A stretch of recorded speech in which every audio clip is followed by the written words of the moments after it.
Are you in need of a tip to safely learn how to ride a bicycle that transcends old and tired methods? Well, you've come to the right place. So stick around and find out just how, because I've got you covered.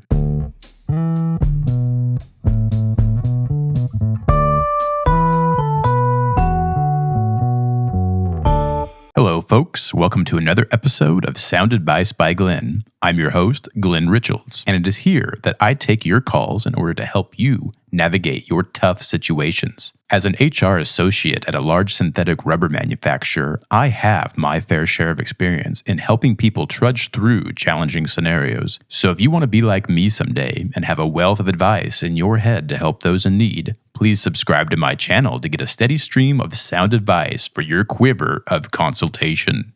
Of course, as I'm likely required to disclose, I'm not a licensed therapist or counselor. Nevertheless, such a truth does not equate to an inability to give sound advice. So while this disclaimer may be initially abrasive to the new viewer, please note that it has no bearing on my ability to provide sound advice. Alright, with that out of the way, I want to take a moment and give a quick proverbial tip of the hat to the man behind the scenes running all the equipment. A one Mr. Douglas Courtwright. He keeps the mundane happenings of technical operations running so I can be left to focus on what is important, your calls. Here's to you, Douglas.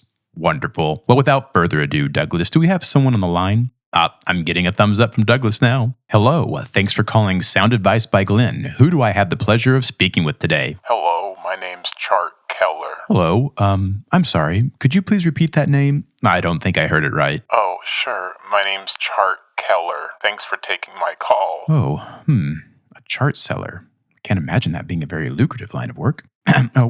Thank you, sir, for calling in today. I also want to thank you for giving me a little background on your occupation as a seller of charts. I can imagine that this is a tough line of work to be in. After all, in this day and age, one only needs to open their run-of-the-mill spreadsheet application to get access to a wealth of chart designs. So it must be quite an uphill battle to convince someone to buy a chart. Actually, that's not at all. Well, I want to let you know right up front that you've made the right decision by calling me today. As an HR associate, I have a lot of experience overhearing career advice and common interview questions spoken by our HR specialists as they are on the phone with current or potential employees. So you've really hit the goldmine here. Why don't you go ahead and start by running through your skills and see if we can extract some competencies that may lead to a more buoyant job market. Yeah, so I'm not a chart salesman. I'm sorry? Yeah, I think you still misheard my name. My name is Chart Keller with a K. Oh, okay. Chart Keller? That's right. Wow, okay. Well, thanks for that point of clarification. That is certainly a unique moniker, and I do apologize for mishearing it. That's okay. So, just to confirm then, you're not a seller of charts? No, I do not sell charts. Honestly, I can't even imagine what that would mean. Well, it might require a bit of an ability to have an imagination to conceive of it, but I don't think it's at all unreasonable for one to think such an occupation could exist. If you say so.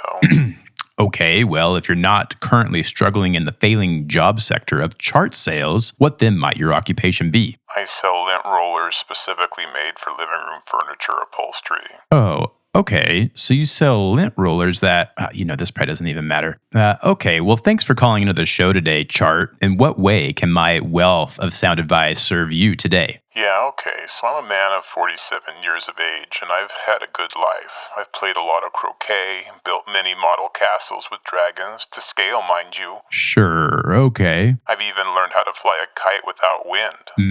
Impressive. All that being the case, I do still find that I'm haunted by one regret. I never learned how to ride a bike. Oh, okay. It wasn't for lack of trying either. I just kept falling and getting hurt, and then the pain was both physical and emotional. All right. Well, thanks for sharing that with me, Chart. You're welcome. And I'm going to be straight with you. You've got yourself a tough situation. Yeah, I really do. But I've got just a solution to cure your bicycle blunders. Okay, great. This has been an issue for far too long, and I'm ready to do what it takes to finally fix it. I bet you are. Oh, wait. This won't require training wheels, will it? Oh no, I can assure you that no training wheels will be necessary to solve this issue. Oh, good, because I just don't think I could be seen by others on my block as a man of my age riding a bike with training wheels. That'd just be too embarrassing. Yes, I can assure you that this solution will in no way draw attention to you of an embarrassing nature. Okay, great. So the first thing you're going to need to do is get your hands on some long balloons, not standard roundish balloons you'd see a clown handling at the fair. Okay. It'll need to be long balloons, probably like the ones you'd find a clown making balloon animals with at the fair. The next thing you're going to want to do is fill the long balloons up with cheap synthetic oil. Oil? Yes, as they cannot be filled up with air, as air-filled balloons pop too easily. They also can't be filled with water. Okay. While water-filled balloons do have a bit more give to them than air-filled balloons, it's still just not enough. All right. It's the synthetic oil-filled balloon that really has the right amount of give to them. It really is your Goldilocks option. Huh. Okay. Now, it's important that you are using synthetic oil, as this is going to be your more affordable option, especially when you buy in bulk, which I would highly recommend you do. Okay, sure, but I'm not understanding how long balloons filled with synthetic oil are supposed to help me be able to ride a bike. Well, Chart, you're going to obviously need to wear the synthetic oil-filled long balloons around your legs. Oh. You see, Chart, the synthetic oil provide the perfect amount of give to take the pressure off of your legs when you tip the bike and fall over. All right. And this is specifically true of falls from bicycle height. Okay, well, I guess this will at least solve the physical side of the pain caused by crashing on a bicycle. Oh, it most certainly will. And so you'll need to ensure you acquire enough balloons to be able to wrap around both of your legs. You should also anticipate this needing to be done for at least a couple of bike riding sessions. I would again suggest a bulk purchase for affordability's sake. Well, it's a good thing I have that membership. Yes, indeed. Now, as you wrap the synthetic oil-filled balloons around your legs, you're going to need to make sure you go all the way up to your waist, possibly even a bit further just to be safe. Okay. And I'm confident that simply wearing the synthetic oil-filled balloons in this way is going to give you an overwhelming level of confidence to get on your bike and ride. Okay, yeah. And I won't even be the least bit surprised if this level of confidence actually keeps you from falling over at all. Well, maybe, yeah. But all, of course, will be well even if you do take a tumble, thanks to the synthetic oil-filled balloons. So I just wear the balloons over my pants then? I'm glad you brought that up, Chart. No, you're actually going to want to wear them underneath your pants. And this is because I'm getting the sense that you're a bit of a what is known as a sensitive soul. Wearing them underneath your pants is what's going to give you the discretion you'll need to confidently ride in public in a way that does not draw attention to yourself. Well, yeah, I appreciate you providing me with an option that is discreet. Yes, of course. But I don't really understand how I'm supposed to be able to fit my pants over all the balloons that are fastened around my legs, or how I'll even button up my pants with the balloons around my waist. Yes, this actually won't be a problem at all. Oh? Yes, you simply need to purchase a pair of sweatpants that are a couple of sizes too large, and I assure you that the oversized sweatpants will easily glide right over your balloon-covered legs and waist. Okay. Also, remember, you'll have filled these balloons with synthetic oil, and such a task will not be without a slight degree of mess. So you can rest assured that the balloons will already have a light layer of oil on them, which will serve as the perfect lubricant to easily slide the sweats right over them. Okay, yeah, that does make sense. But what do I do in the event that I do actually fall over and one of the balloons pops? Won't that make my legs all oily? Because I'm just really concerned about leg acne, which I really don't need. Well, there's an easy solution for that. Oh, great. Now, I would assume that you have some plastic wrap at home. You know, the type that one would use to cover up a bowl of noodle salad to keep fresh. Yes, actually. I know just what you're talking about, and I do have some. In bulk, no less. Well, that's just great news, Chart. So with the plastic wrap, you're going to want to pull the long strips off the roll, and you'll then go ahead and wrap those strips right around your legs. All right. Now, it's going to be up to your own discretion, Chart, on if you choose to wrap over or under your undergarments. Sure, okay. I'm not going to discuss such things on this show, and no one can ever say that I did.